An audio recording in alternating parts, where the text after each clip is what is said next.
that's why wherever they are living, they are loyal to that country because they are feeling the value of citizenship. They are feeling the value of when I born and grown up in a country, this is my country, whatever my ethnic group. So that's why it was our really clear message to everyone. So that's why Turkmen, they took part, and we are proud of this part, that we destroy the referendum. We destroy the people, they have very bad and dirty plan. So this clear, really, like it was, for us, we are proud on this one. As much as we stood against those separate people, we are here in Canada, the same thing. We are proud Canadian, we are contributing positively to Canada, we are everywhere, in the ministry, as a consultant, or in the business sectors, private and public, in everywhere. So that's why we are feeling proud, we are Canadian, loyal, as much we are Iraqi people, as also we are Canadian people. So that's why we are here. We are really appreciate your coming everywhere to hear our story, and also at the same time, we are so proud you know everything that was going on at that region. After 30 years, it's still living inside us.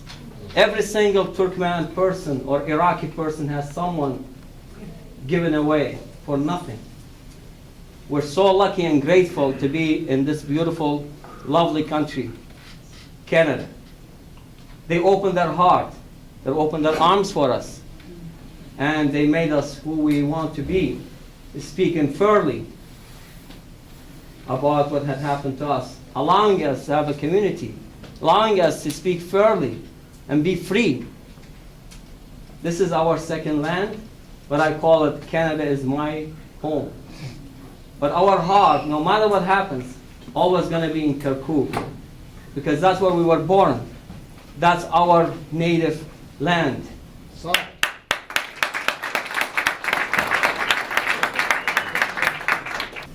You know, we are one of the most peaceful countries in the world.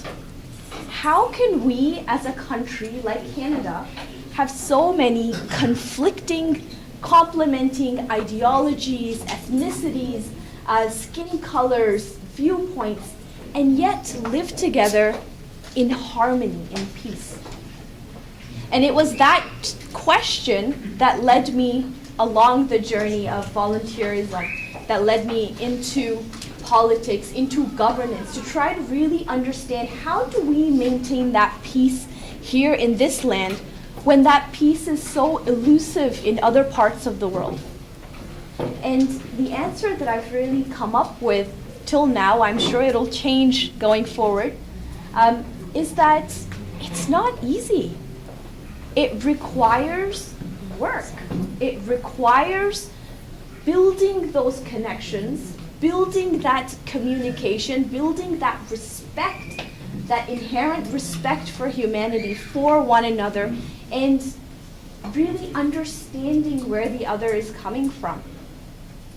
Building upon that, and that inherent respect that is really enshrined in our Charter of Rights and Freedoms, which is only 35 years old, is something that we as Canadians are very, very lucky to have. Very lucky to have. Because we see all around the world the massive inhumanities that happen, that consistent disregard for life that happens. Regardless of who is doing it to who, at the end of the day, it's a human life that we must respect and we appreciate. So in Parliament, as a member of Parliament, I sit on the Subcommittee for International Human Rights, which is a subcommittee of foreign affairs. And in that subcommittee, we try to deal with issues and try to define what Canada's role should be in international issues as they occur in different regions across the world. And we've heard from so many different organizations, we've studied so many different regions. In fact, when I was first put on this subcommittee, my first motion for study was to study the issue of the Rohingya Muslims in Myanmar, and to see what can Canada's role be to tackle that issue. The problem we are facing in Iraq is the dictatorship before and the intervention from outside. They using us as people of Iraq. They playing with our ethnicities, with our religion. And by the way, this is not only for Iraq. This is, you see now, I can say it's a global war. It's wars of religion against religion.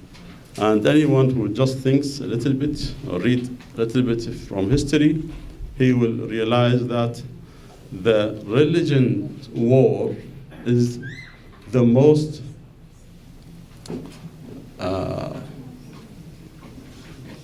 devastating kind of wars mankind can face.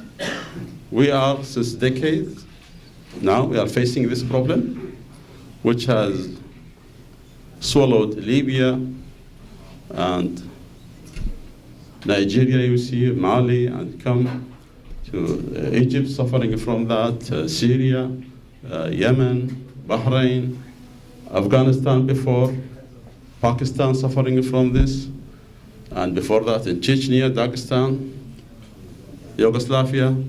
So they use the religion as a tool, as a fuel, to spread chaos, to spread destruction, to the final goal is to have hegemony, to control certain areas from the world, which is, they think they should be there.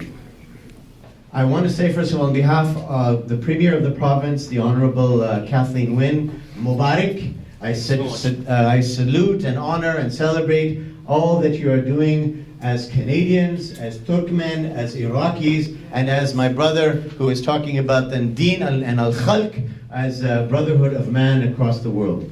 I want to say that we in the Ministry of Citizenship and Immigration are honored to be partnering with our Canadian, Iraqi, Turkmen communities and all that they do to help build stronger culture, respect for elders, respect for each other, and of course a more peaceful global world. I have to say that I feel very special to be in the presence of Erdeni Shen. He has taught me a lot about Turkic countries and the Turkic languages. He does, I must say, serve the best baklava that I have so far had in the city of Toronto. Inshallah, why not?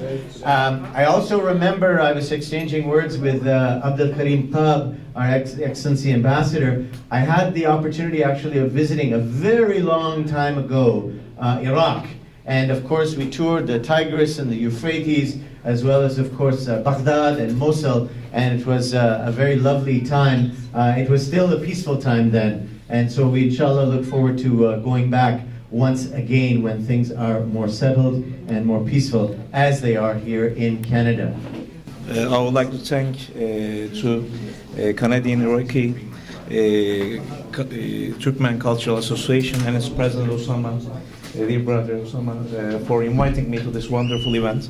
I don't want to miss any of your events, so whether it is in London or here. Because of my respect to the Canadian, Iraqi Turkmen community and the Turkmen community in general. Dear the Honorable MP, the Honorable MPP, Honorable City Councillor, and Your Excellency Ambassador, the Iraqi Turkmen community is the main pillar of Iraq. It is one of the main pillars of Iraq, and it is one of the most capable, the most educated, constructive people of Iraq. They have been always there for good. You know, they was always there to serve people. And unfortunately, also, these people have always been systematically targeted with various groups, various regimes, and by the terrorists. And unfortunately, it is still continuing. So I think it's our duty to all of us to come and support them, whether it is in Canada, in Iraq, or in Syria, where the Turkmen are living everywhere. So this is why, you know, as Turkey fighting against terrorism, both in our country and in Syria with our Operation Olive Branch and the Europe-based Shield before, and also together with the government of Iraq, in Iraq, to eradicate the terrorism of Daesh, ISIL, and the PKK from the lands, the beautiful lands of Iraq, the beautiful lands of Syria, and Turkey. So I have to highly appreciate all your successes, because the Iraqi Turkmen in Canada, they are the ambassadors of their culture. They are the ambassadors of their land. If you look at your right or if you look at your left, they are all successful people working for the government, working for the private sector. And I'm very proud of them. They are good organizers, good people, good community activists, and it's my duty to be here to support you. And my advice to our Iraqi Turkmen brothers, always unite, stay together. I think that is the most important thing. Appreciate what you have here in Canada and in Iraq, and try to do more, and also try to give back. And I'm seeing that you are giving back. Today we have a menace. We have a big problem of terrorism. It is unfortunately in Turkey we suffered a lot, and we have been suffered a lot of terrorism. We lost 30,000 people to the PKK terrorism. And in Iraq, you lost how many thousands of people, and in Syria. But in our capacity, also together with the government of Canada, in the international coalition, we are fighting against all these terrorist organizations, whether it is Daesh, ISIL, or it is PKK, PYD, YPG. There is no difference between them. So I'm happy that recently we were able to help our brothers and sisters in northern Syria, so they are back in their houses in Afrin. Today the life is going back to Afrin, like the life is back to normal from Jarablus to El Bab, and 160,000 Syrian brothers and sisters return to their houses. Hopefully, Afrin will be like that, and hopefully all the Iraqi lands will be liberated from terrorism and all the problems. And both the Arabs, the Turkmen, and our Kurdish brothers will be safe and secure again. While saying that, we also have to mention that the territorial integrity of all the countries in the region, including Iraq, Syria, is important, and that's the most important thing we touch. And hopefully we will reach to the beautiful days, and we will come here to celebrate those good days. So thank you very much for inviting me here, and I would like to salute you wholeheartedly. Thank you.